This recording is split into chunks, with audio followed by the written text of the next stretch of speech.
Hi students, இன்னைக்கு French Revolutionலேருந்து Jacobins planned an insurrection பத்தி தான் பார்க்க போறோம்.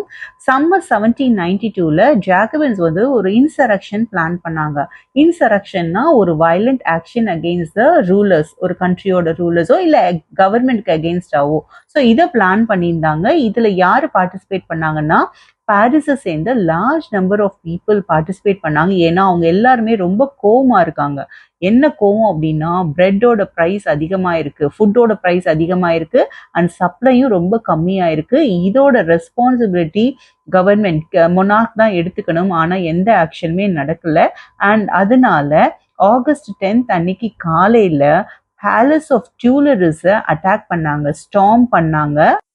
கிங்கோட காட்ஸ் சோல்ஜர்ஸ் எல்லாம் வந்து மசாக்கர் கில் பண்ணிட்டாங்க. அண்ட் கிங்கையும் கூட ஹாஸ்டேஜ்ல ஃபார் செவரல் ஹார்ஸ் வந்து ஹாஸ்டேஜ்ல வச்சிருந்தாங்க, அதாவது இம்ப்ரிசன்மெண்ட். அப்புறமா assembly voted to imprison the royal family. அந்த ராயல் ஃபேமிலி மெம்பர்ஸையும் கூட இம்ப்ரிசன் பண்ணாங்க. ஸோ இதுக்கப்புறமா எலெக்ஷன்ஸ் நடந்தது.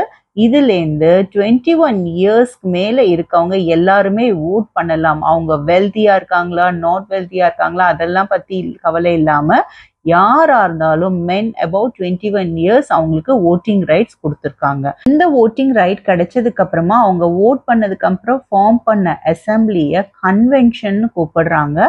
ஸோ இந்த கன்வென்ஷன் ஃபார்ம் ஆனதுக்கு அப்புறம் 21 செப்டம்பர் 1792 அன்னைக்கு மொனார்கியை பிரான்ஸ்ல கம்ப்ளீட்டா அபாலிஷ் பண்ணிட்டு பிரான்ஸை ஒரு ரிப்பப்ளிக் நேஷனா டிக்ளேர் பண்றாங்க. ரிப்பப்ளிக் நேஷன்னா பீப்புள் வந்து they can form the government. People வந்து எலெக்ட் பண்ணலாம், கவர்மெண்ட் எலெக்ட் பண்ணலாம், including the head of the government. இனிமே பிரான்ஸ்ல ஹெரிடிட்ரி மொனார்கி கிடையாது. இதுக்கெல்லாம் காரணமா இருந்த மொனார்க் லூவி 16 வந்து death sentence to death court வந்து அவங்களுக்கு பனிஷ் பண்ணிட்டாங்க. என்ன ரீசன் அப்படின்னா சார்ஜ் ஆஃப் ட்ரெசன். ட்ரெசன்னா கண்ட்ரியை ஹார்ம் பண்றாங்க அவங்களோட கிரிமினல் ஆக்ட் மூலமா. இந்த ரீசனுக்காக லூவி 16 was sentence to death. So 21 ஜனவரி 1793 அன்னைக்கு அவரை பப்ளிக்கா எக்ஸிக்யூட் பண்ணிட்டாங்க. டிலா கன்கார்ட் அப்படிங்கிற பிளேஸ்ல.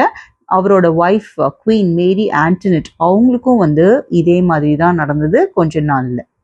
இதோட இந்த செஷன் எண்டுக்கு வந்தாச்சு. Thank you students.